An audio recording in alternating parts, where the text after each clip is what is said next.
Hey folks, welcome to the workshop. How are you doing this strange Saturday? Strange Saturday lockdown in the workshop. May Q&A. So first Saturday of every month we have a Q&A. Can you turn the volume down on that, Carol, please? On what? Whatever it's coming out of. It must be the headphones. You just have to turn it down a little bit on the headphones.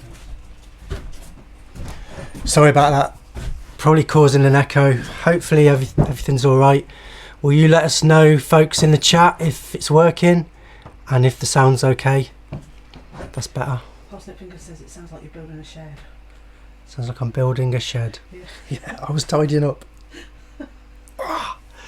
I've got a backache as well. I'm not going to laugh today. Yeah, check out my bench, folks. So, a little bit untidy. This morning I've been knocking up a couple of bridges. So I'm going to talk you through that in a bit. So today what I'm going to do is I'm going to do a little Q&A. Got some questions and answers, and then we're going to move on to these acoustic bridges. So the idea is I've got as part of build your own acoustic guitar, I already have a bonus video which is how to make one of these standard style bridges, how to make a standard style bridge. But I'm also making a short course which is that's a new category on the website, short courses. So we've got courses which is electric guitars, build your own electric guitar, design your own electric guitar. We've got design your own acoustic and build your own acoustic. They're our main courses. And then we've got another couple of categories. We've got masterclasses, which is, that's going to be where we get in someone special and they tell us something. So we learn something from somebody else. It's a masterclass. I might do a masterclass of my own on something, but for the most part it's going to be a specialist in a certain subject. For instance, our first masterclass, which we've just done, was using the bag press for guitar making. We had our esteemed student and member Darren King came from bagpress.com, and he taught me, showed us all how to make acoustic guitars using laminations. Here's my first one, not quite finished yet. So I'll keep you updated about this, but I already know it's going to sound fantastic. So we've got our main courses, design and build. We've got short courses, which is going to be things like making a bridge. Each course has got loads of bonus videos as well, so there's all sorts of stuff included on each course. And we've also got master classes. So we've now got 4 categories of courses, I think, hundreds of them. I've also got a whole load of other stuff filmed, not quite edited, almost ready to go. So the site's going to start filling up with a lot more stuff. I've got a lot to get off my chest, so I've only just started really. So we've spent the past 4 years building this website, guitarmaking.co.uk. And the full-on build courses, it's years of work have gone into this thing, my heart and soul. So I appreciate your comments, the guys that have done it, and I'm always amazed by what you guys are making. So I know that the course works because there's people all over the world building guitars using my methods.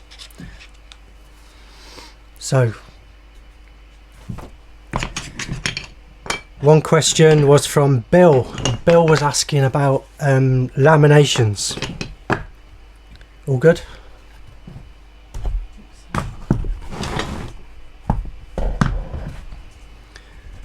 So if you go to the forum, you'll see there's a post from Bill about his making a laminated guitar at the moment, and he had problems getting the laminations to stick.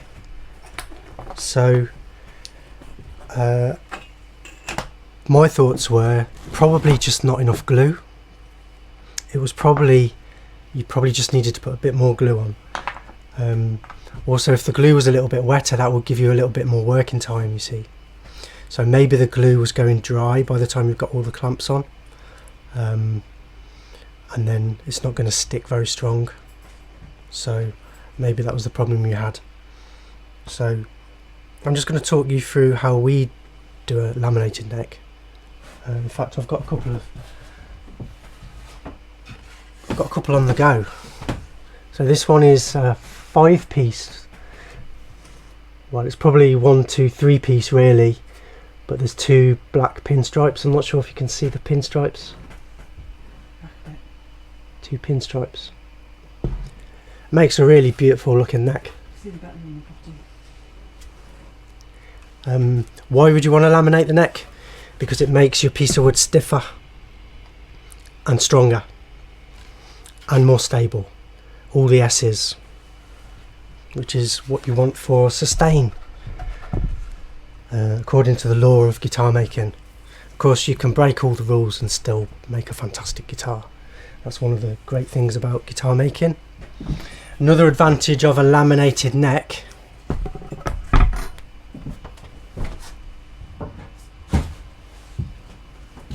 is that you can take a cheaper piece of wood, let's say that's a 4x1 or 100mm by, let's say, 25mm. So it's slab cut. I don't know if you can see the grain is going across. So the grain is mostly going across this way, which is what we call slab cut.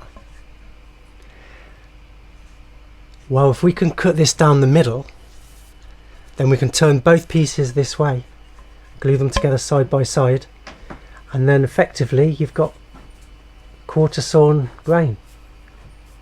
See if we can focus it. So it's a way of making a cheap piece of wood into a more expensive piece of wood. There's work involved and it's not always easy, so that's why it makes guitars more expensive. That's one of the downsides. Question: why a pyramid bridge? We'll get to that in a bit, Mike. The short answer is it's a small guitar, so a full-size bridge would look strange on it. So we use a small, it's like a vintage style bridge. On an acoustic guitar this is. This is a question from Mike Abbott. Why a pyramid bridge? I'll get into that more in a bit. But I'm going to make 2 different ones anyway, Mike, and you can choose which one you want. So Mike's asking this question because it's his bridge for his guitar, which is over here. If you were watching on Workshop Wednesday, I glued the neck on this guitar. If you weren't watching on Workshop Wednesday, where were you?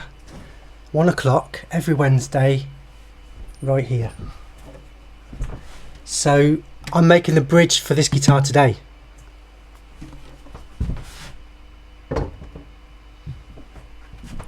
I already started and I'll be showing you the 2 different styles, and then Mike can choose. Maybe we'll have a row online about which one he should have.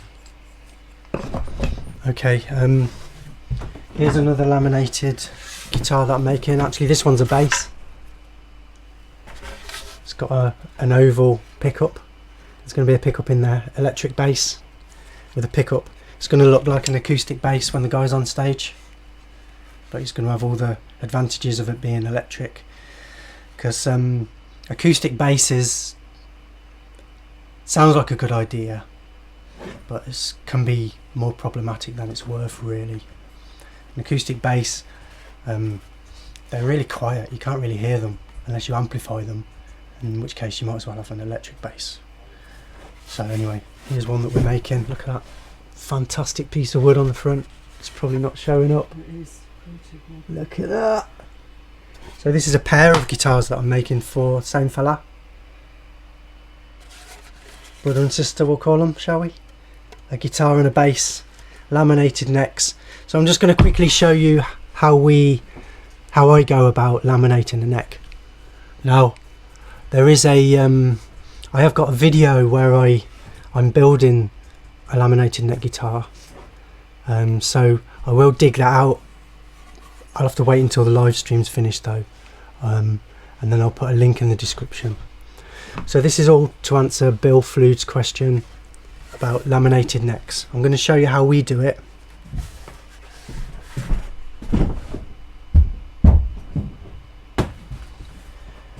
Number one rule.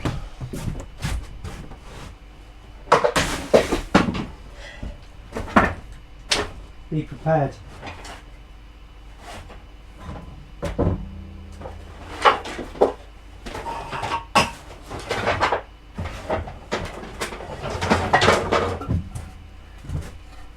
Alright, here's one already glued up. I was going to show you how we glue it up, but it's already glued. I know who that is. Huh? I know whose that is, don't you? Whose is this? It's Naughty Necks, isn't it? Naughty Necks. Isn't that Naughty Necks? Is this Naughty Necks? Is it not?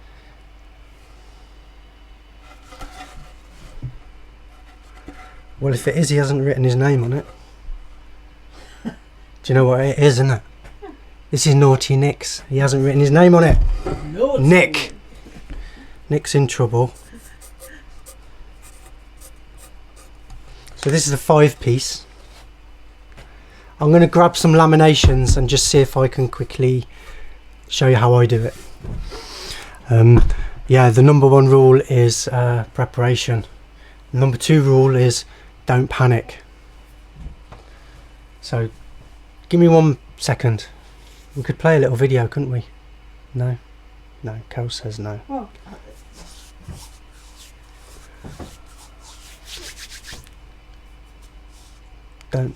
Don't worry about it. Let's not have a row about it. I'll just go and get some laminations. Wait there, folks.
Right, I found some random laminations.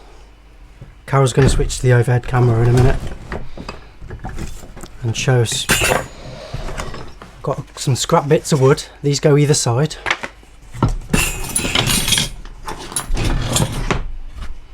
And here's my my laminations.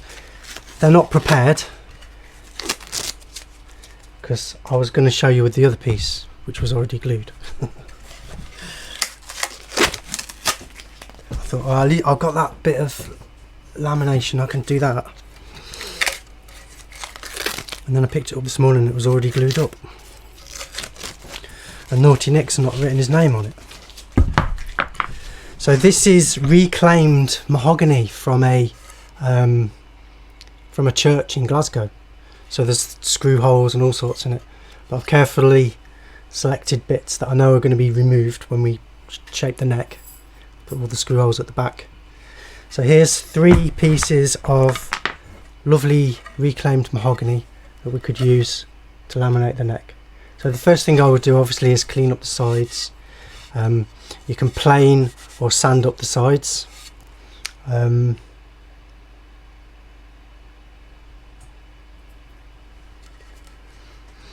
That might have been one thing that went wrong, because if this is rough sanded, then the glue doesn't stick as well. If it's sanded with fine sandpaper or scraped, you'll get a much stronger glue joint. So what I do is I put them through my my sander, take them down to thickness, clean up these sides, and then I'll scrape them with a blade. So maybe I'll just show you that. Can you get a shot of that, Carol? What I'm doing here? Is it showing up on the overhead? Have you got blade? No, I haven't. Grab a blade.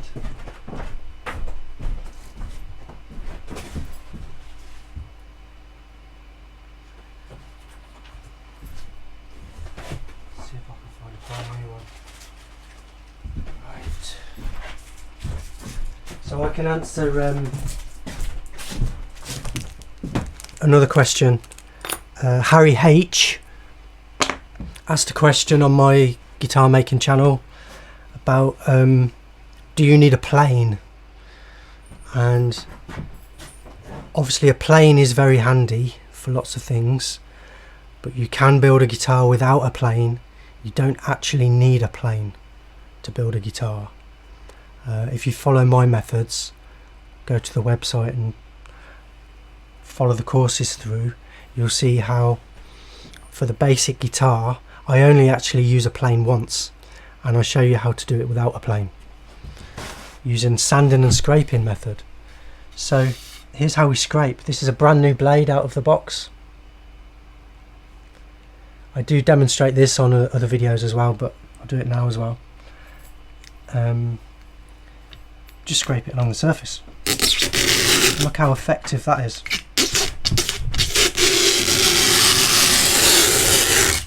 It's taking that old finish off almost instantly. And that's just an old blade, fresh. Sorry, that's just a blade fresh out of the packet. Can you see that? So do an overhead shot, Carol, and I'll just.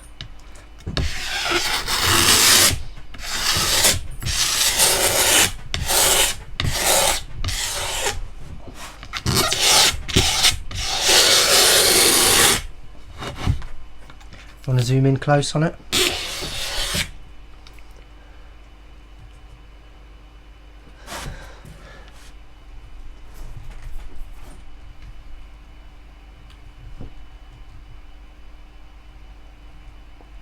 So I don't know if you can see this finish here. Watch this.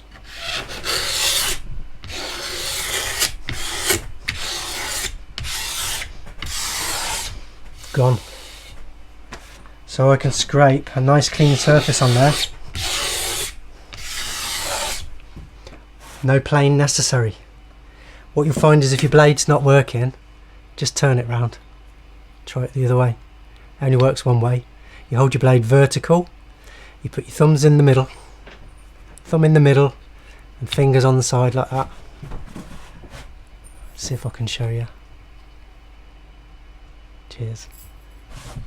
Maybe like that. Thumbs in the middle, fingers on the side. So your fingers are always well above the blade. I did get one comment on my YouTube channel which was, young persons and blades, a recipe for disaster. But I figure if you can't handle a blade, you probably shouldn't be attempting to build a guitar. So it's a great little tool for pennies. It's amazing what you can do with a blade just for a few pennies, and you don't need a hand plane or an electric plane or anything like that. Of course they are nice to have, and as I said to Harry in the comments, you start with one small cheap plane, before you know it you've got a collection. So I would do that with all my surfaces. Sorry, question, Carol? No, I was just saying, we don't have any young people that aren't supervised, and young people, if they're using any tools, should be supervised, shouldn't they? Yeah, of course, if you're under 16 you shouldn't be doing this unless you've got someone there, an adult with you helping you. You're going to need quite a lot of tools to build a guitar, but you don't need to spend thousands or break the bank. Check out my video, Essential Tools for Guitar Making, and I'll go through all that. So what I do is I sand and scrape all the surfaces, and obviously that was just a quick job. I would sand and scrape all those surfaces until they're perfect, flat and straight, and then they're ready for gluing. So here's where you might have gone wrong. I think you might have just taken too long to glue them together. So different types of glue have got different working times. Usually our glue of choice is Titebond. Titebond is the king of glue in here anyway. The king of glue. I once glued a neck on a guitar and it was on stage 3 hours later, being played, and the guy was bending the neck and everything like this. It was crazy. Titebond saved my reputation that day, so I love it. Advantage of Titebond is that it's fast grab, so it doesn't slide around everywhere too long, and it sticks quite fast, so you can leave it in the clamps for half an hour to an hour, take the clamps off, and you can continue working. Main downside is it doesn't give you a whole lot of working time because it is fast grab and fast set. So there are some jobs where you've got a lot of laminations, for instance, where I still use Titebond because I'm a fast worker. I've got it all down to pat. I've done it a million times before. But you could use white glue. White glue would give you a much longer working time, but of course you would have to leave it overnight. And there are other glues you can use. I'll just go and get another one.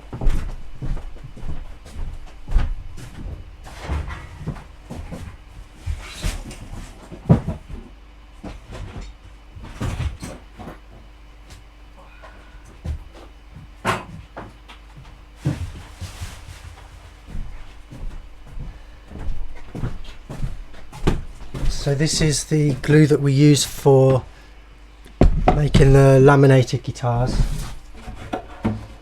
Obviously if you're gluing 5 layers of laminations down over a curved mould, a little bit of extra working time comes in handy.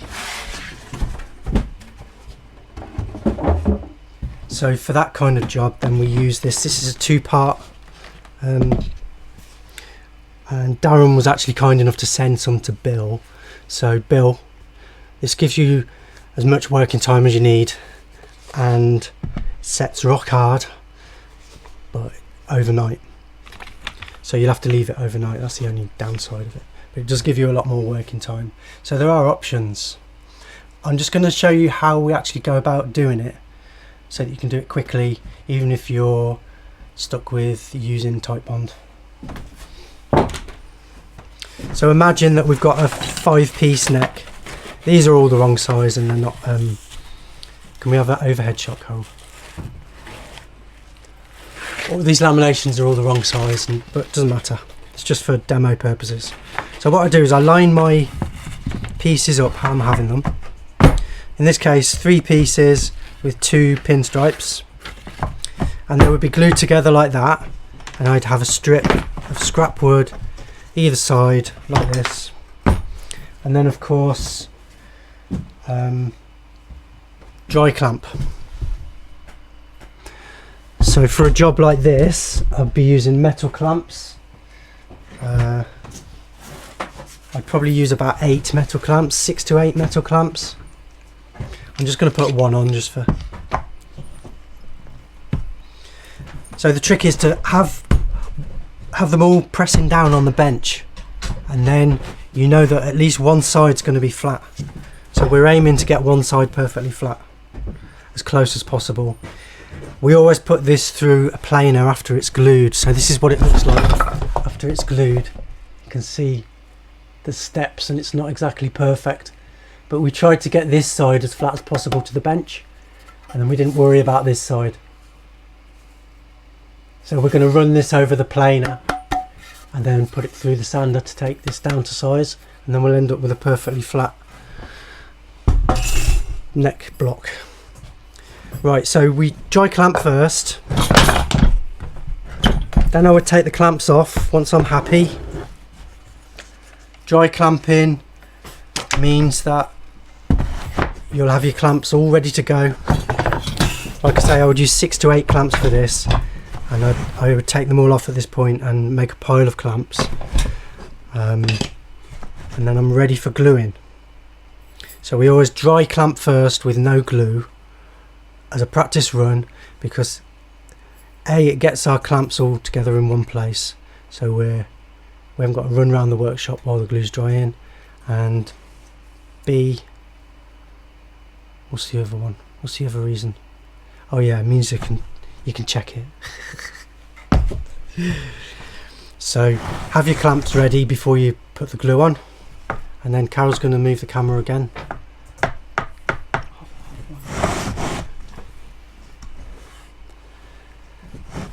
This is what I do. Make sure you've got some space. Obviously I'm doing other stuff at the moment, so normally I would clear my bench right off. Make sure there's no dust.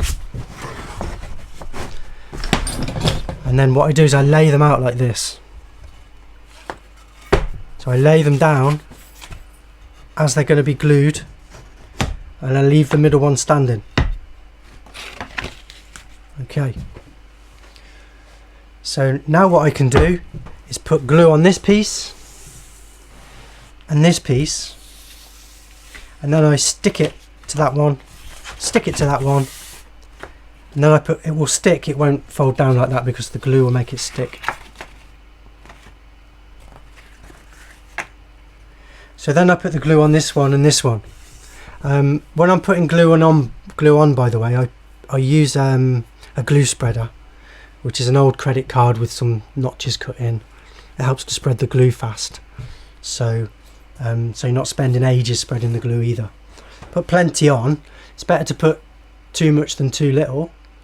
The more you put on, the more working time you've got as well. So make sure it's plenty wet. You put glue on these 2 pieces, you fold those in, and then we're ready for the pieces of scrap. Those protect the edges, and then we can go ahead and put the clamps on.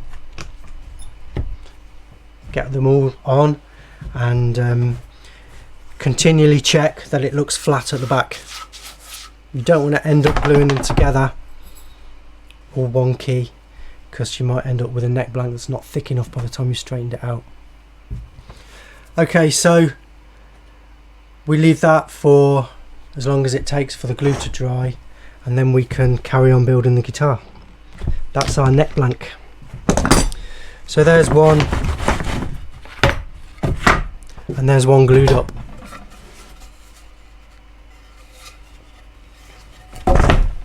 and there's one, and it's been made. So I hope that's answered your question, Bill. Can you switch back to the main cam? Hope that answered your question, Bill, and yeah, good luck with it. Let us know how you get on. We'll keep an eye out for you. Rightio. Right, that's as much Q&A as I'm going to get done, I think, as long as there's no more questions. Live questions.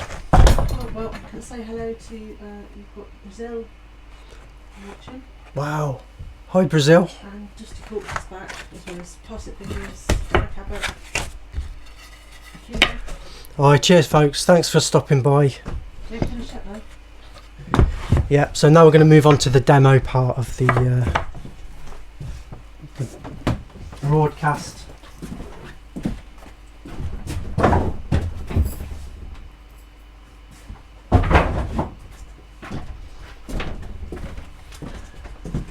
How to make an acoustic guitar bridge like this, but better. Promised you, didn't I, on Wednesday? That's a standard style bridge, so I've already demonstrated how to do that on the Build Your Own Acoustic course as a bonus video. If you scroll right down to the bottom, you'll see the bonus videos, how to make a standard acoustic guitar bridge. Now I've already filmed how to make a pinless bridge. So the pinless bridge is it's like it's designed with Preston Reed for his baritone guitar, because he whacks it a lot. He didn't want the pins, didn't want these bridge pins in there, because he does a percussion style and whacks his guitar a lot. So a pinless bridge, the strings go through the back of the bridge here, like you sometimes see on an electric guitar. It's not necessarily better, because it does have a tendency to pull the bridges up. You'll see a lot of pinless bridges where they're coming up at the back, like that. But it's certainly a good option, especially if you've got a good reason for doing something like Preston whacking his guitar all the time. He doesn't want these pins hurting his hand, so a pinless bridge is a great solution for that kind of thing. So I've already covered standard bridge and pinless bridge, and now I want to cover more vintage style of bridge, which is a pyramid bridge. And then I'm also going to show you a bridge that I kind of designed. We'll call it the Bailey bridge. It's just a different way of finishing it off. So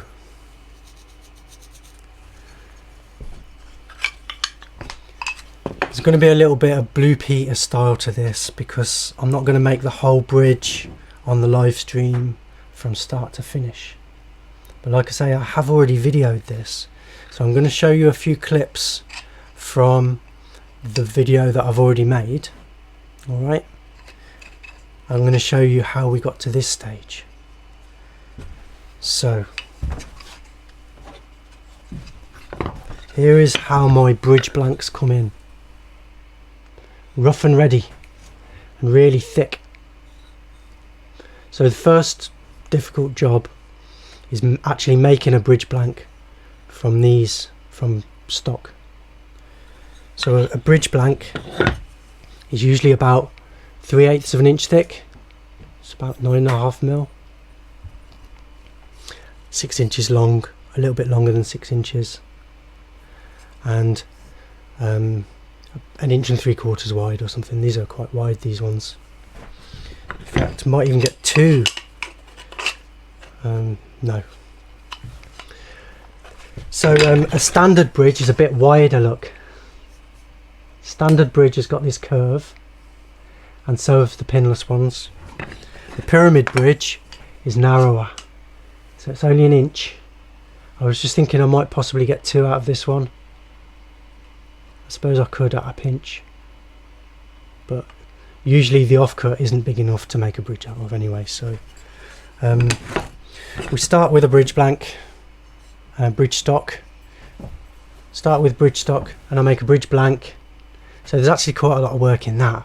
Has to go through the sanding machine, until it's the right thickness. So in our acoustic kits that we supply the bridge blank already thicknessed for you, so that saves at least half the battle. I always say half the battle is getting your piece of wood flat and straight. So when you buy wood from us, it's a little bit more expensive than you'll find elsewhere, but that's because we've gone to the trouble of making sure it's straight and flat and thicknessed to the right thickness for you to make your job easier. Taking that amount of wood off, it's not easy if you haven't got the tools. So that's what we're here for. There's a rosewood one, look. So that's what we're here for. So this morning I made these.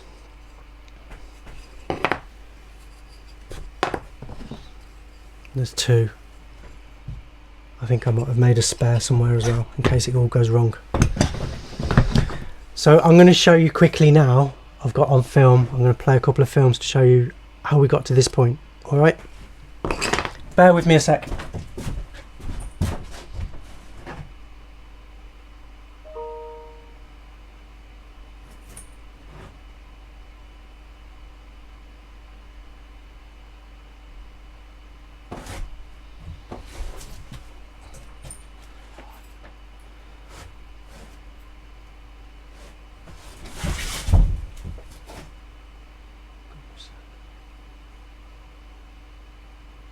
There's no sound.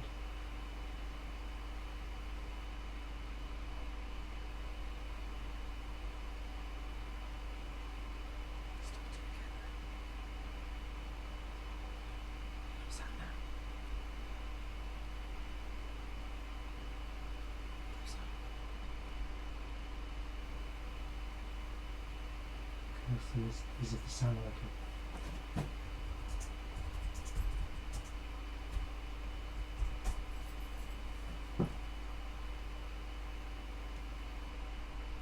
Does everything look like it's working? No, I can't.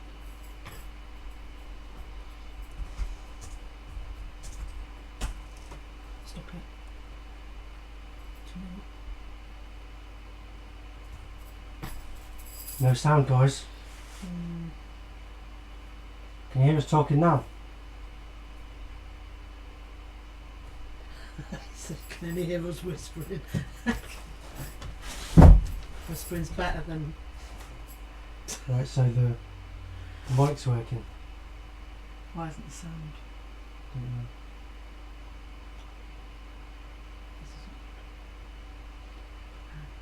Alright, forget the film then. There must just be a button, because you know that there's sound on there, don't you?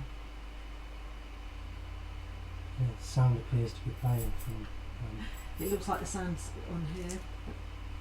Sorry guys, I might just do it live then. Sod it. You sure? There's no way of clicking it. No. It's all on as far as it says. So for some reason the audio's not playing in the film, so just do it live. Oh, I can hear you now. I can hear us. Yeah, well this microphone's working. Right. Everyone be quiet for a minute. And I'll talk you through it. Carol, can you stop typing and... Is it that? No. Carol, can you stop typing and follow me on the camera, please? Because I'm going to have to demonstrate it live now. Right, this is the very quick version then. We start off with our bridge stock. We make a bridge blank, which is thicknessed. We like to do the difficult jobs first, which is what I was saying in the video. So I'm going to start by doing the holes. You'd be surprised how difficult it is to drill the 6 holes in exactly the right place. So I cheat. I have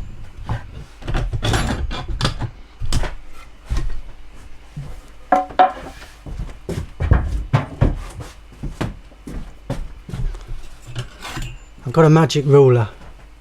So this has string spacings on it. You can buy this from a guitar maker suppliers. If you notice, the slots get closer together at one end and further apart at the other. So it's a what you call staggered spacing. Because if you think about it, the thick string is thicker than the thin string, isn't it? Even I can work that out. So if you put the strings centre to centre, the thick strings will look closer together. So this magic ruler has got a staggered spacing on it, so that the strings will feel more evenly spaced. So it's much better than actually measuring them out with a divider, because your fat strings feel closer together, your thin strings feel further apart. Staggered spacing gives you a more even feel. So this is a ruler that I thought I'd never use. I tacked it onto an order one time, but now I use it on every build because it's fantastic. So to cut a very long story short, I'm going to use a pokey thing instead of a pencil because it's more accurate. So I'm using a scriber instead of a pencil. I'm going to measure in 18mm. Carol, can you watch the camera please? 18mm, 18mm, because I'm going to move fast and I don't want them to miss anything. Alright, 18mm. With a pencil this time I'm going to mark the centre of the piece of wood, just roughly, and then I'm going to mark 3 inches either side. Let's square that across.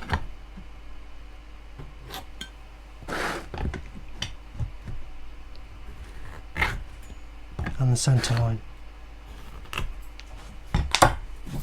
So now I can line up my ruler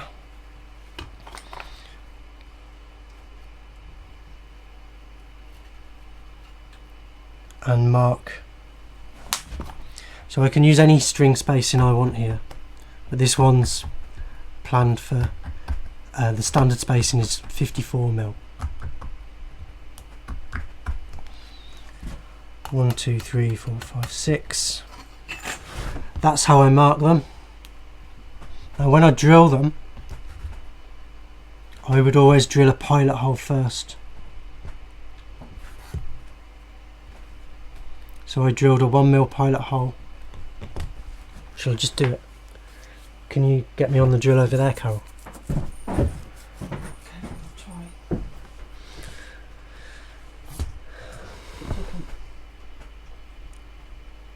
You've got an overhead shot.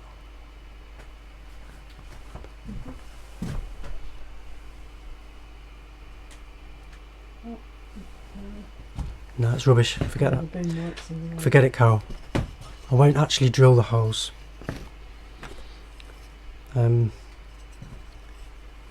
So there's what it would look like with the holes drilled.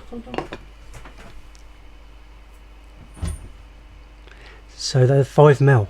I drill first with a 1mm hole and then with a 5mm. If the 1mm hole goes wonky, I can fill it with a cocktail stick and re-drill it, or fill it with super glue and re-drill it. We drill the holes first because it's the most difficult, then we do the saddle slot. Let me show you how we do the saddle slot then. I made a little pattern. So this is a piece of wood. Again, I marked the centre, and then I marked 1.5 inches each side of the centre. So 3 inches, and then I marked in 2 inches there, and then 2 1/8 here. So that is a tapered piece of wood. I don't know if you can see the taper, but it's 1/8 of an inch over 3 inches. Taper, 1/8 of an inch over 3 inches, folks. So I made a pattern, and then I stuck it to another piece of wood just for convenience, and I can stick my bridge down to that using double-sided tape.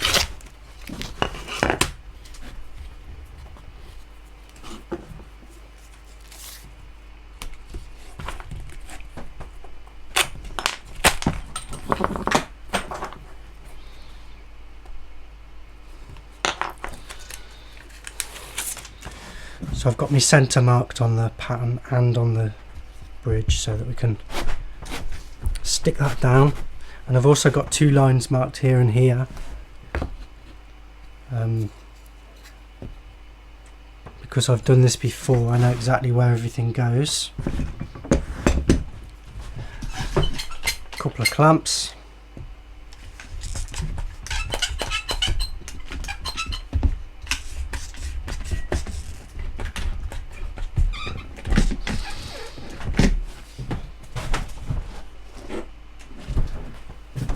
This is still ready to go from earlier, so I might as well just do it.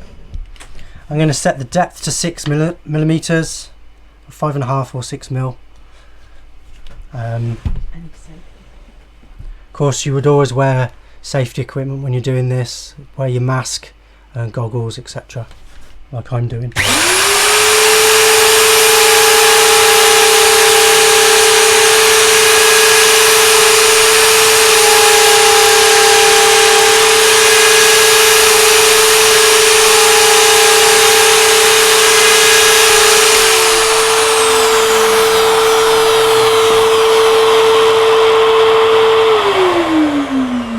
So notice I waited until it stopped spinning before I move it, and I did it in 3 cuts instead of 1 very deep cut. I did 3 shallow cuts. I only cut in this direction and I brought it back without changing the depth because that clears out the slot. What I find is if you try and cut in both directions, that's when you'll end up with a wonky slot, and nobody wants a wonky slot. So that's how we cut the slot, and you'll notice it's 1/8 of an inch over 3 inches. The bass side is further back than the treble side. So that's because of intonation. I suppose I could quickly explain that if you don't know what intonation is, folks.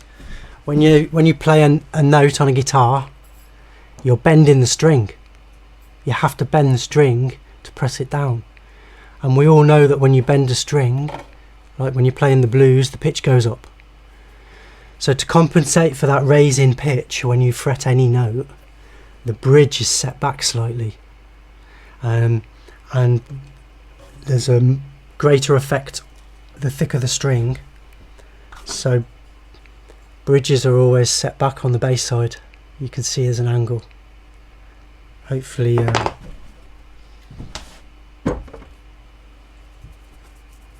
that's clear. So now we've got our holes and our slot. All I did was I cut a slice, so I've cut it down to about 1 inch.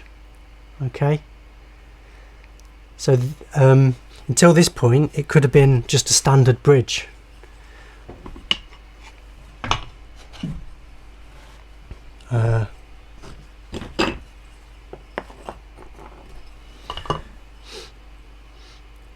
The main difference between a standard bridge and a pyramid bridge is the shape. So up until this point they're identical. All I've done is cut this down. It's about 1 inch wide, and now I'm going to start shaping it to make it into a pyramid bridge. And I'll show you how I do that. So what we need to do is we need to put an arch into the top. That's the same as a standard bridge. The arch in the top matches the arch in the radius of the fretboard, and then the wings at the end are going to be cut down and shaped. So I'm going to do 2 different styles, pyramid and a Bailey style, we'll call it. So I'm going to head over to the bandsaw. Actually, first of all, what I'm going to do is make a slot on both sides down to about 2 millimeters. So I've got another jig for that, which I knocked up. I like to use this, it's nice and neat. I will do a drawing for this, and this will be added to the course on the website. So if you want to know how to make this thing, then that will be on there as well. This is already there. So let's move this.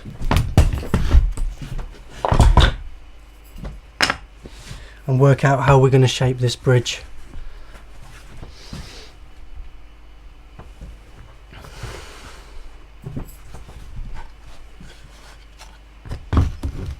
here's the plan. I'm going to pop it into this jig. Now I've marked the end of the saddle. I've made a mark there, 5mm. There you can see that mark, 5mm from the end of the saddle. That's where I want my slot to start. I've marked it on both sides.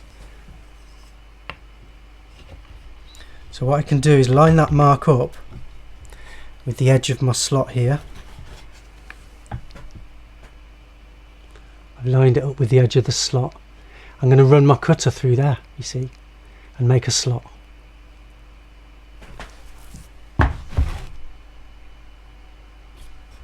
Of course it has to be this way around, otherwise I can't run my cutter through there.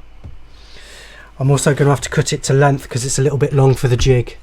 So the first thing I'm going to do then is cut this, cut it down to 6 inches long.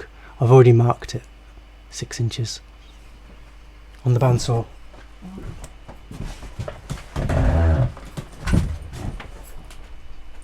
Don't move the tripod, just move that.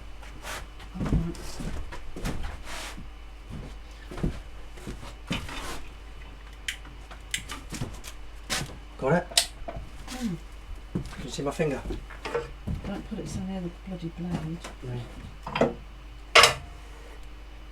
Right, hold on, I'm right in. Okay. Hold on. It's a bit awkward for me to move at this angle.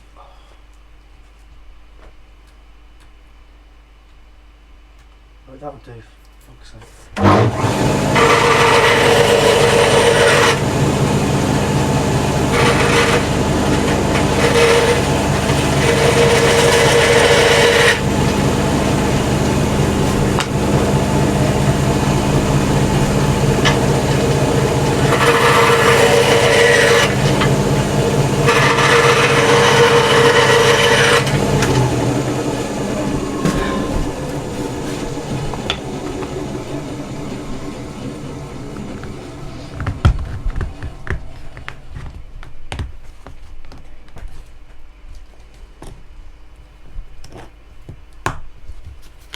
Okay, so now I've got it in my jig. No, I can't.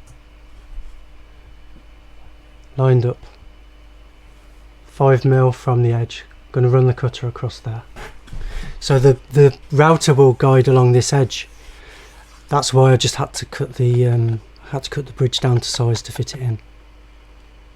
Okay.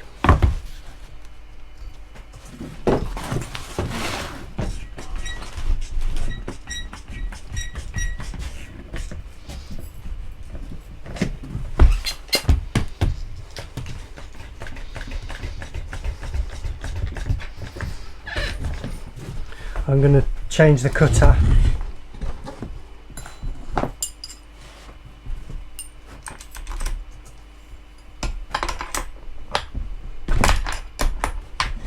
Here's a tip.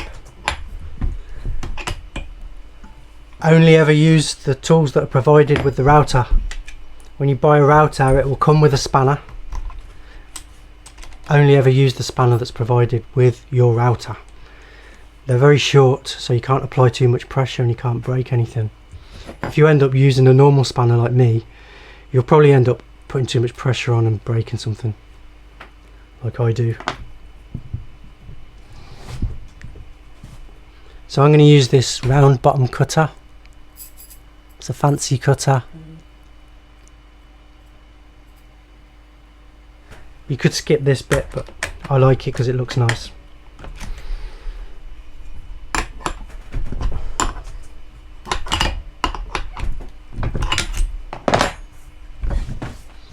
Let's give it a go. Now I've already done this before, so I can just take the cutter down to the full depth and set the depth to there, lock it.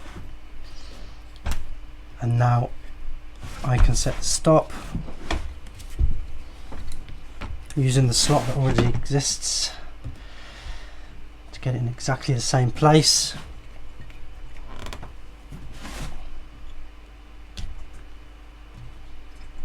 Bit of fine adjustment.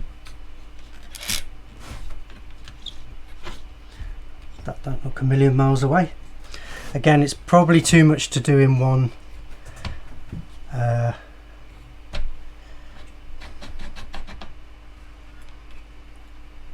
So I'm going to do it in about 3 cuts. Just making sure these bars aren't going to interfere with anything.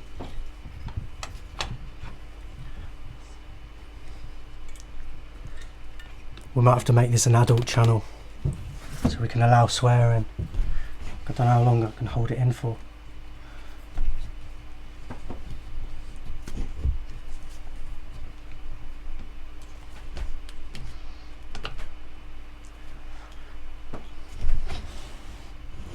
So I'm going to leave about 2mm. So I'm going not all the way through. I'm going to leave about 2mm.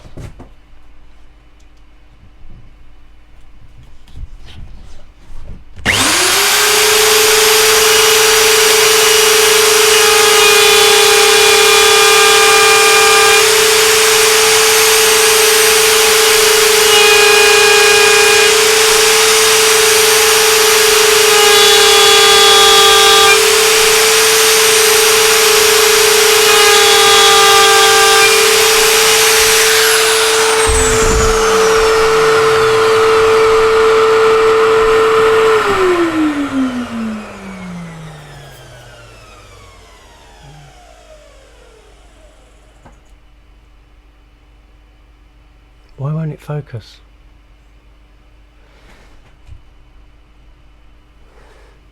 Anyway, get the idea.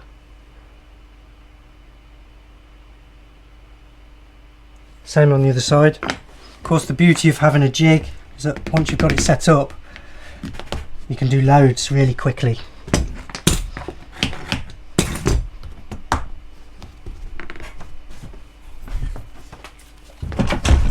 Someone's asked, is that cutter available from our shop? Yes, it is. This is actually the Acoustic Guitar truss rod cutter that I'm using.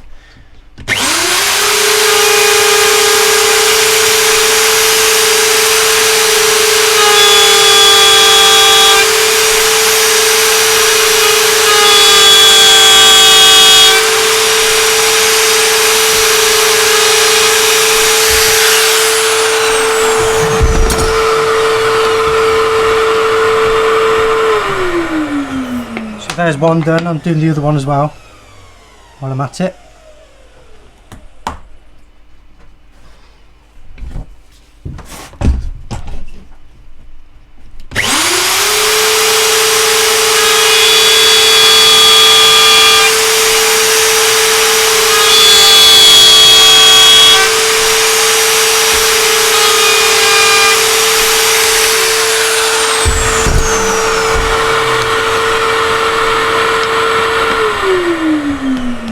Power tools, live internet. What could possibly go wrong?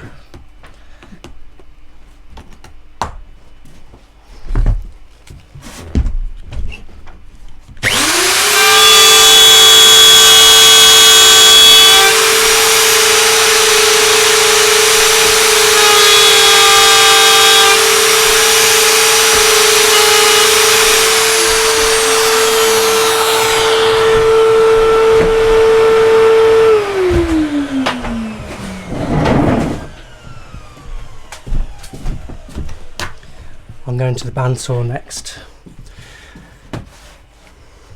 So that's a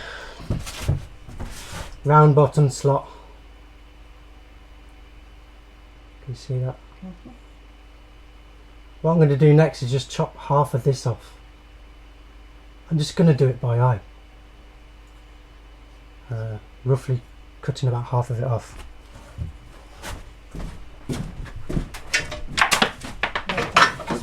Wait. Tell me when you got me. Don't forget your safety measures. Yeah, health and safety at all times, folks. Hands back. So I'm just going to leave about half of it on, taking about half of it off.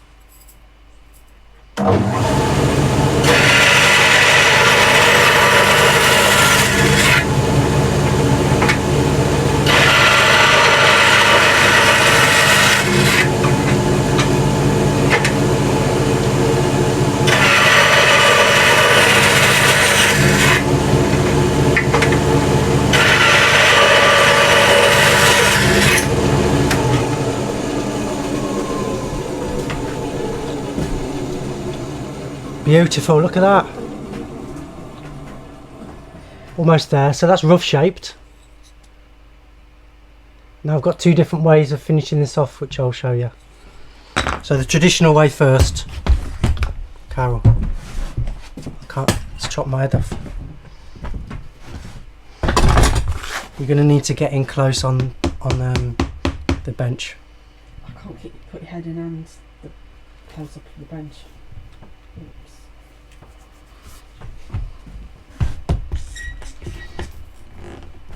I'm going to be working on this bit. You can get in close. What I'm going to do now, folks, is just use my chisel. Let me do that.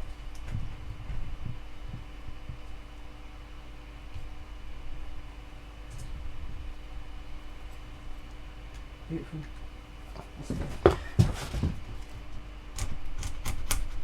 Now the wood is telling me to go a different way there. Did you see the way it split off? So that's one of the things I like about wood. Every bit's different.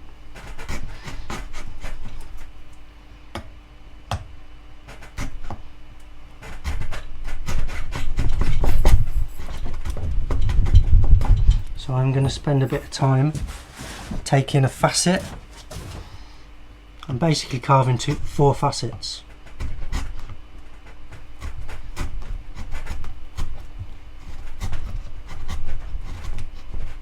You could put some a credit card to protect the back there.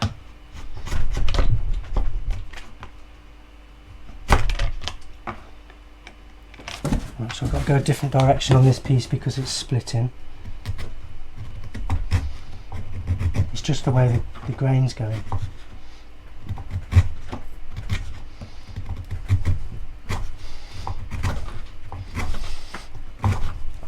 Yeah, I've just realised there's another way you could finish this end.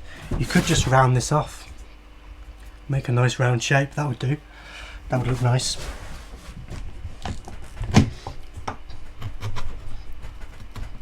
This is nicer.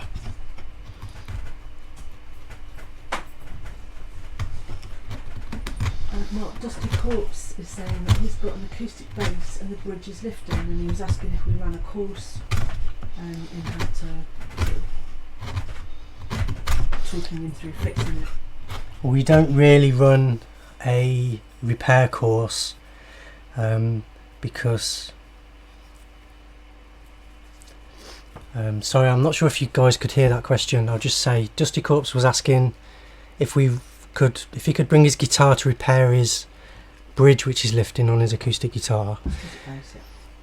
Oh, it's an acoustic bass. Yeah. Do we run a one-day? So we don't do a one-day repair course. The trouble is there's too many different types of repairs. There's too many things that could go wrong potentially. It's an overnight job anyway, that one. Usually if the bridge is coming loose, I would usually take the bridge off, clean it up and re-glue it. So it's an overnight job. But maybe that's something we can do in the future, a masterclass or some sort of thing. If you wanted to just do a quick repair job, get some ordinary white wood glue and run that in. Put some clamps on it if you can. Clean up with water. That'll at least stop it from getting worse with a bit of luck. And because it's white glue, it won't do any damage. So now I'm going to cut the facet across both ends to make my pyramid. Might need a bit of stronger clampage.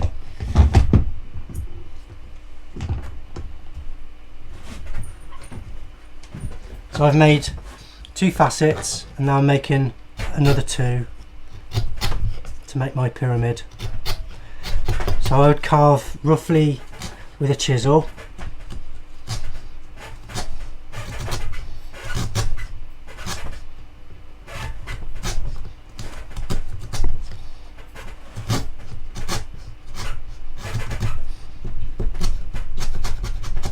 And I'm just trying to leave like a 2mm all the way around.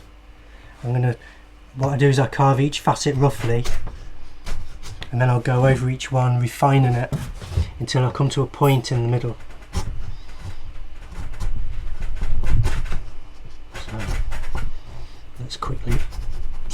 can do that. Making everything wobble. I know. I'm really in close, that's good. I do like to see the chisel. Nothing like a sharp chisel, is it? Oh, it's just beautiful to watch. Isn't it? This is nothing like a sharp chisel.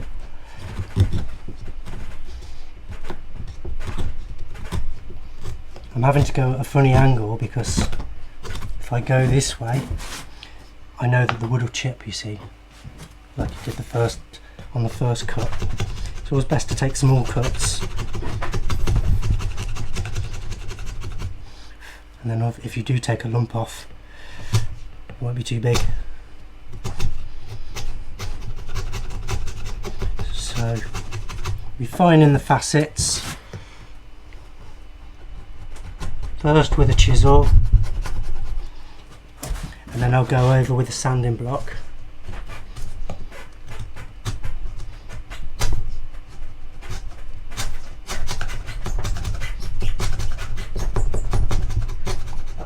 There's no pressure because it's live internet.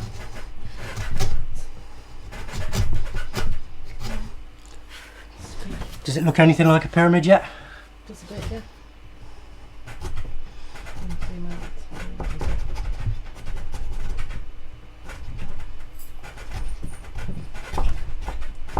Right, I'm going to quickly go over one more time, and then I'm going to switch to a block. Oh, I've got to watch this bit because it's going to chip.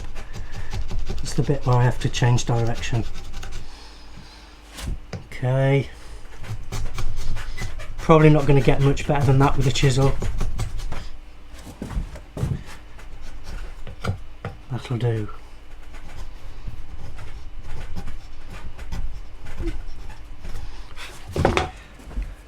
Now let's clear that up. We could do a little bit of rasping.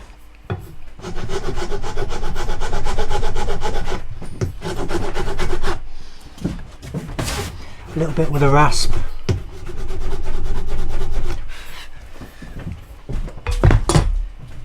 Sanding block.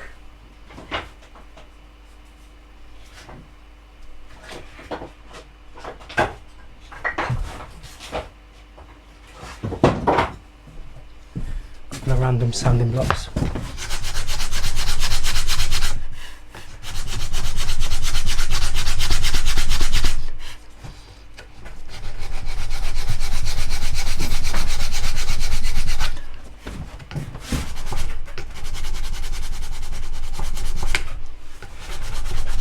Well, that took a few minutes.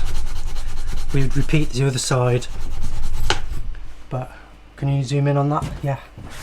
Hopefully that looks a bit like a pyramid and you get the idea. Repeat it on the other side.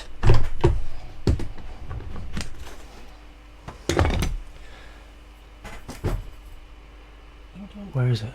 There it is. So that's very rough carved. What I need to do now is shape the top of the bridge as normal, repeat on the other side, and then it's ready for polishing. I think what I'll do is maybe I'm going to just leave it at that for now, and I'll show you the other style. You could just leave that flat like a classical style, but pyramid's nice. This will look even crisper once it's been sanded, because that was 80 grit I was using. So then I go with 120 grit, 240 grit, 320, and then I'll go all the way through the grits: 400, 800, 1200, 1500, 2000 grit, and then I buff it on the wheel and it comes up absolutely beautiful. So I'm wondering if maybe, I know you guys don't want to stand and watch me sand this for 20 minutes. So what I'm going to do, I think, is I'll play a film, and then while the film's playing I'll polish it, because the polish is in the other room, and then I'll come back and I'll show you the finished result before we wrap it up. Does that sound reasonable? So, You've not got one you made earlier? No. Have I not got one I made earlier? Yeah. Carol's saying. No, I haven't.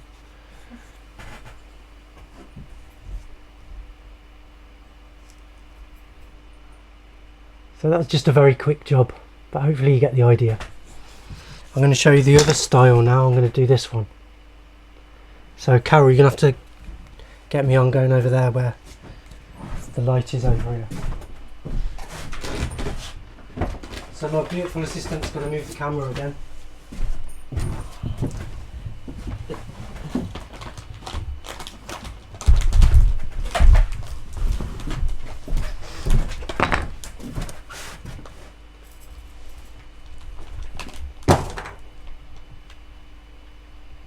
On the sander. Yep, on the sander.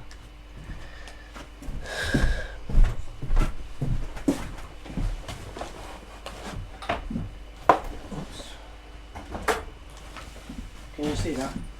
Yeah. That better.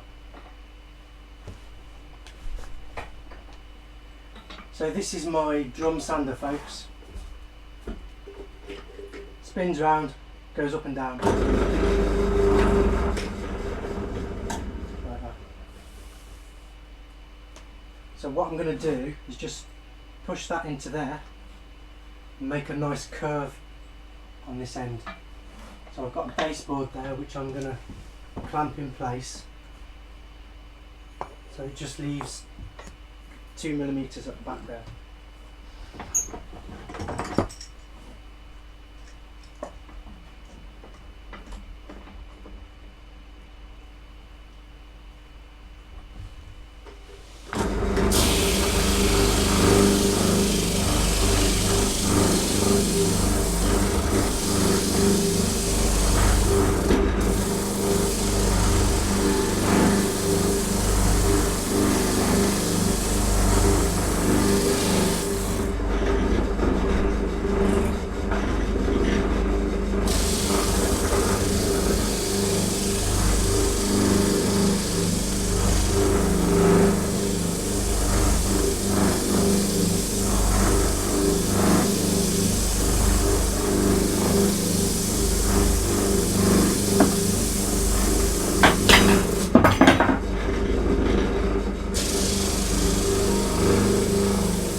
There we are. Hold on.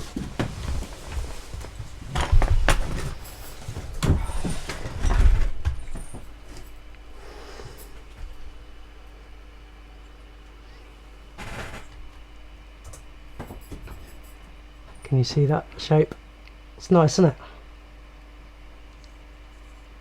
So that's what that looks like. Again, I need to curve the top to match the radius of the fretboard and polish it up, and that's ready. So there's a question. Question?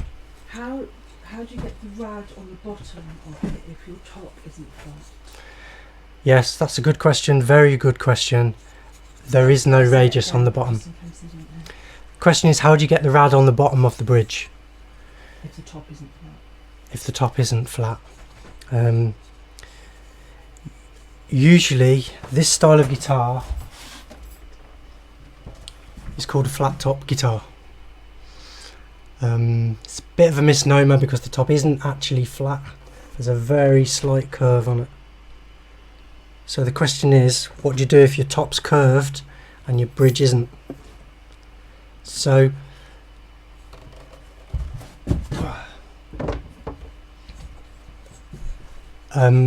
here's my theory. The reason that the bridges are made very thin at this point is to allow it to bend very slightly, and that's enough For most guitars, that's all you need to do. There are some guitars like archtop guitars where that's not enough, and it's a different style of bridge actually, like a violin where the feet of the bridge are fitted onto the arch. So some flat top makers actually do this as well. I've done this occasionally where it has got the guitar has got quite an arch on it, and the flat bridge isn't fitting very well. What you can do, let me just clear a bit of space.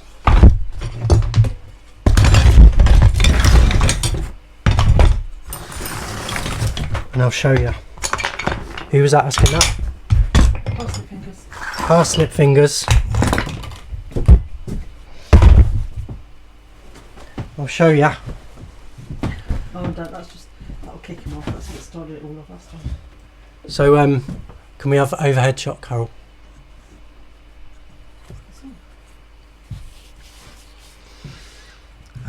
Right, so what we do is we know the rough position of the bridge. We get some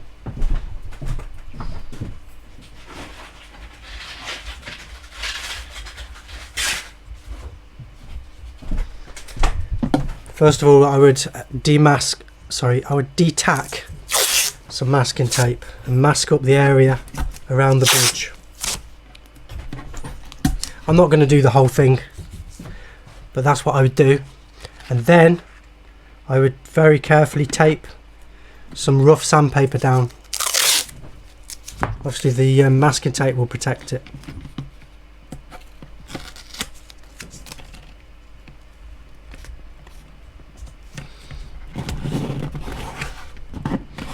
I think you can see where this is going, can't you?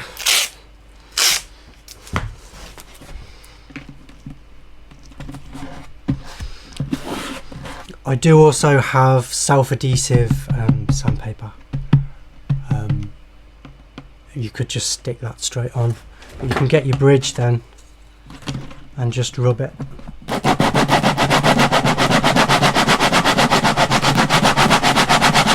And that will take on the shape of the bridge. You can see it scratching the bottom of the bridge there.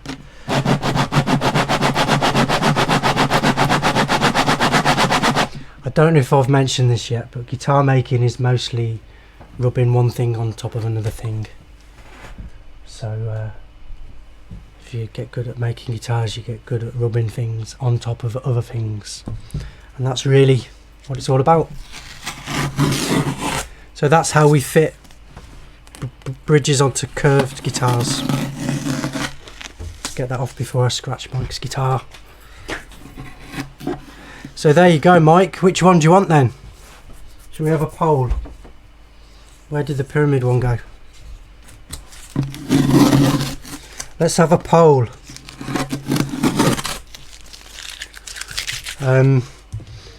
Vintage pyramid style bridge or modern Bailey style? What do you reckon?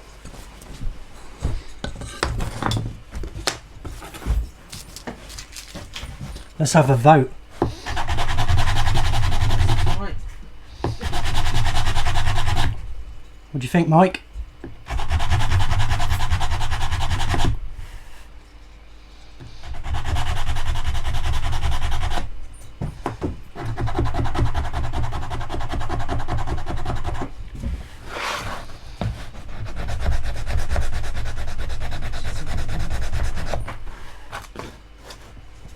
EP says Bailey.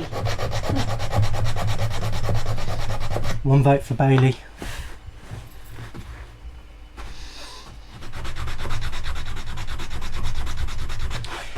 Yeah, I was quite pleased with that. I came up with that one day.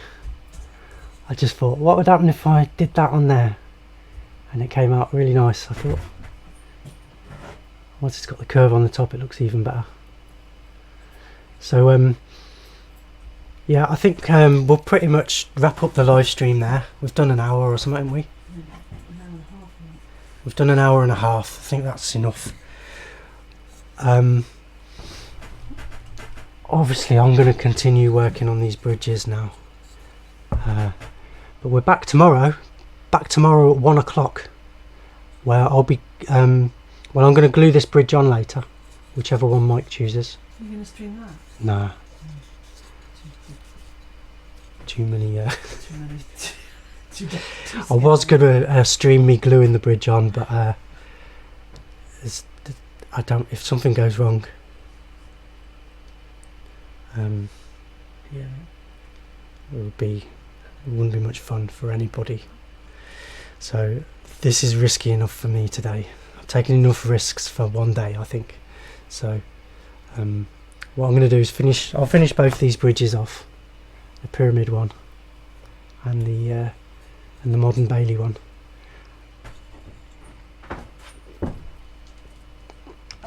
I'll finish them off, polish them up.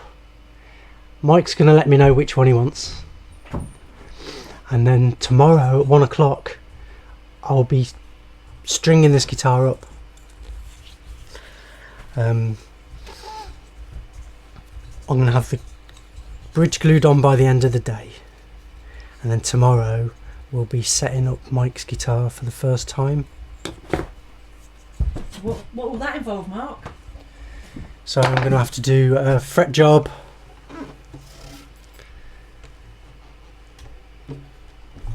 fit the pickup, and set up, final setup.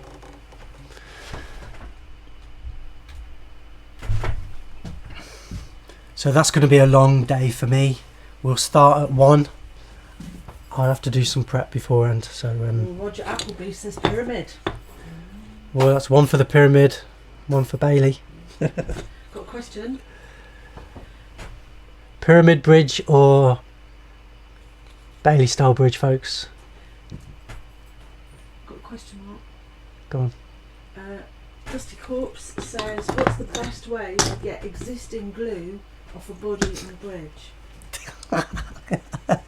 Is this leading on from the last question, which was how do I fix my acoustic guitar bridge? Oh yeah, that probably is. How do you get existing glue off? Yeah, well, this is the problem, is when people try and fix their guitars on their own and they don't know what they're doing. So my first question is, what type of glue is it? Could be anything.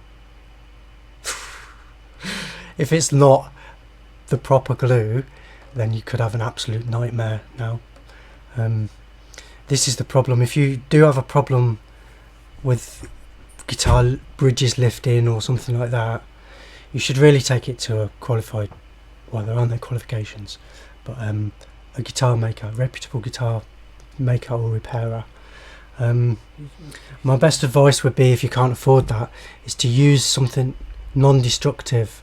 So white PVA wood glue is non-destructive, it's easily removed. So the way you would remove it would be with heat and water, basically. So you can use steam it off. Obviously it depends on which part of the guitar you're working on and that kind of thing. He's going to send us a picture. Yeah, if it's your bridge, what I would normally do is I would mask off all around the bridge to protect the rest of the guitar, and I would even go as far as to use tin foil on top of the masking tape, because tin foil will reflect heat. Okay, then you can heat the bridge up. I use a heat lamp, and occasionally I might dampen the bridge down with water to stop it from drying out too much. You don't want it to crack. But if you can heat that bridge up, some people use a hot iron, you can use an iron, get enough heat into that bridge, then you can use something like a palette knife or a thin blade, something thin, to gently prise the bridge off. You have to do it very carefully and slowly to avoid damaging the guitar. And then what you do, when the bridge finally does pop off, all the glue will be soft, and then you can clean off all the excess glue with a chisel. It comes off quite easily while it's soft. If somebody's already repaired, well, then you would just go about re-gluing the bridge, clean it all off, re-glue it on, or glue a new bridge in its place. We normally make a replacement bridge slightly bigger than the old bridge to cover up any mess that's left behind.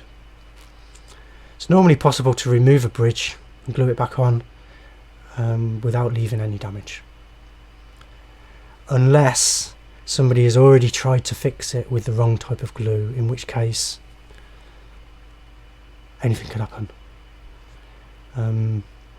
I would use the traditional repair technique, protect the guitar, use heat to try and remove the bridge, clean it up and then re-glue it. But if somebody's used the wrong type of glue, then I suppose in the worst case you might end up chiseling the bridge off. Don't use a hammer! But don't say I said that. And no hammers.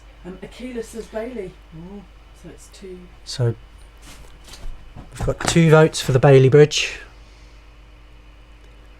and 1 vote for the pyramid style bridge.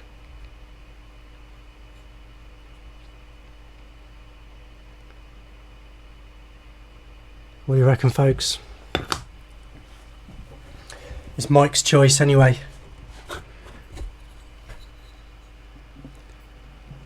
As you can see, these vintage style bridges are a bit narrower than a normal one. I think it looks a lot better on these style of guitars. And that's just too big, if you ask me. It takes up too much space. These ones are perfect. Lovely. Lovely, innit? There we go. Pyramid bridge or Bailey bridge. Tune in tomorrow, folks, to find out. Which ones? I'll be gluing one of these on today. Yeah, I was going to glue it on live on the internet, but Mike's actually said I missed that. Mike said, go on then, I'll go with the Bailey bridge, thanks. Mike's chosen the Bailey bridge. Good choice, Mike. Very nice looking bridge. Right, so I'm going to finish polishing that up, shaping it up, polishing it up. Well, another vote for the Bailey bridge. Everybody's liking the Bailey bridge. And I'm going to glue that one on then. Right, so it's a landslide victory for the Bailey bridge. Thanks, folks. Thanks for that vote of confidence. So I'm going to put the radius on the top and then polish this bridge up. It's finished. Countersink the holes. It's ready for gluing on. So the next time you see me, tech permitting, touching wood, 1 o'clock tomorrow, folks.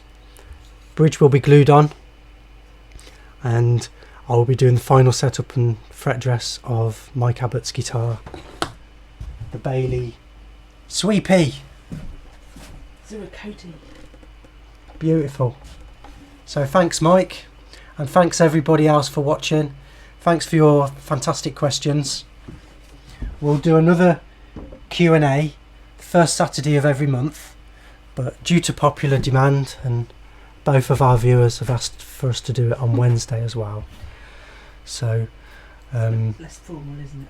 Yeah, so Wednesdays 1 o'clock, workshop Wednesday. He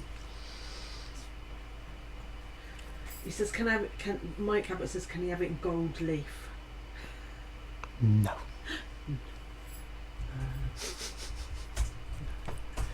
Yeah, workshop Wednesday. I haven't decided what I'm going to do next Wednesday. I might start a new guitar completely from scratch. What do you think? And then you guys can follow me through right from start to finish, and I'll just build it on Wednesdays. So what do you think about that? I've got another guitar I'm about to build. Well, you've got one in progress as well, haven't you? Yeah, so but I'm thinking if I start a guitar completely from scratch, then you guys could follow along right from the beginning, and every Wednesday, a couple of months, be done. Because you can't really answer questions. No, I won't be able to answer questions. It will literally be me working as fast as I can. So we'll think about that. And then maybe a Q&A at the end, something like that. Answer a few questions. Anyway, that's my idea for Workshop Wednesday. If you've got a better one, then let me know. I'm all ears. All right. Can you tell Parsnip Fingers that you'll be looking at his photos and you'll come back to him next week? Hang on a minute. Photos. I'm going to show you these photos, guys. These came in the post. Don't know anything about it. This is from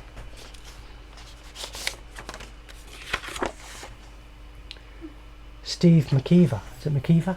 Oh, Dear Mark and Carol, just a very short note to thank you again for the beautiful guitar which you crafted for me. The enclosed booklet matches the one in the case. He's made a book. The guitar has been much admired and several people have expressed their interest, which I am encouraging. Thanks again, Steve. Is it McKeever? McKeever. Steve McKeever. Cheers, Steve. Look, he's made a booklet for us. Oh, that's beautiful. Isn't that cool? Oh, that was beautiful. Look at that. That was roasted maple, wasn't it? Stephen's bandsman. Roasted maple on the top. Oh yeah, baked maple. It smelt like maple syrup. Absolutely beautiful. Oh. So that's what we start day one.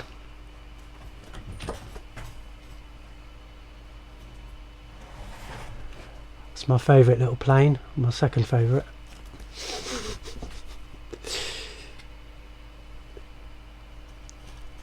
And that brilliant. Oh. The obligatory cup of tea. Right, Got to have a cup of tea. Will we finish with a little bit? We should finish with the custom design video. Yeah. Right, we'll play you out then, folks, with a little video which gives you a flavour of. Well, it's what you did with this. It's what you do, isn't it? Yeah, if you commission a custom guitar, you can come here. Or Zoom.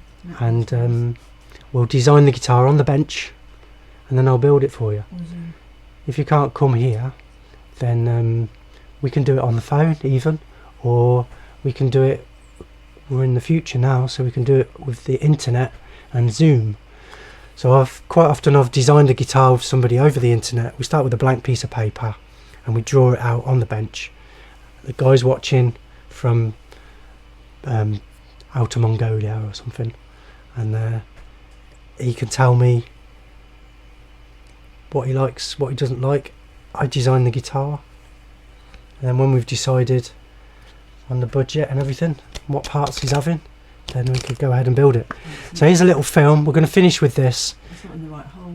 Gives you a flavour of the design session.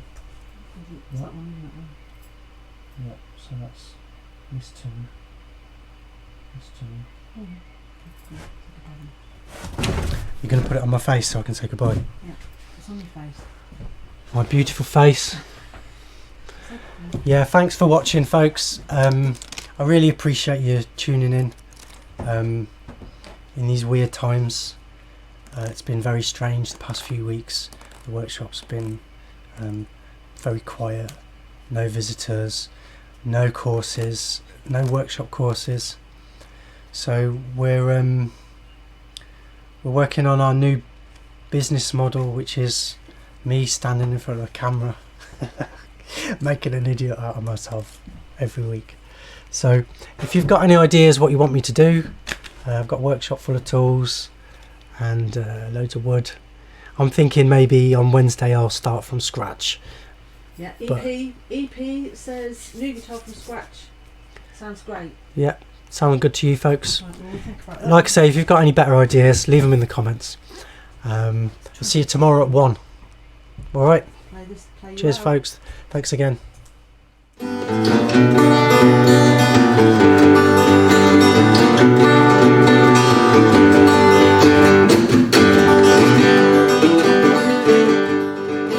Rohan contacted us originally about a custom version of the Bailey Bandsman, and as I'll be building it from scratch, I suggested he came to visit for a one-to-one design session. Once he realised I could make him just about anything, he changed his spec completely, which is normal, and he'd already done quite a bit of drawing before he got here, which is not. He lives in Cambridgeshire, and by the time he arrived at the workshop he had lots of ideas and questions.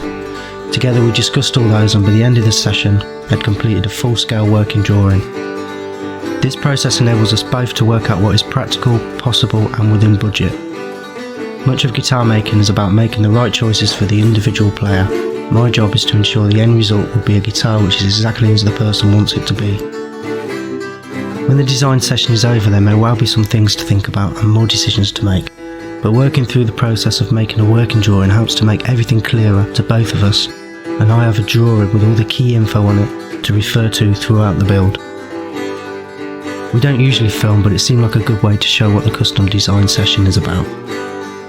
If you're not able to visit, don't worry, I can get all the information I need using emails and pictures. If you've ever wanted to design your own guitar or have one made for you, but don't know where to start, contact Bailey Guitars. That's what we do.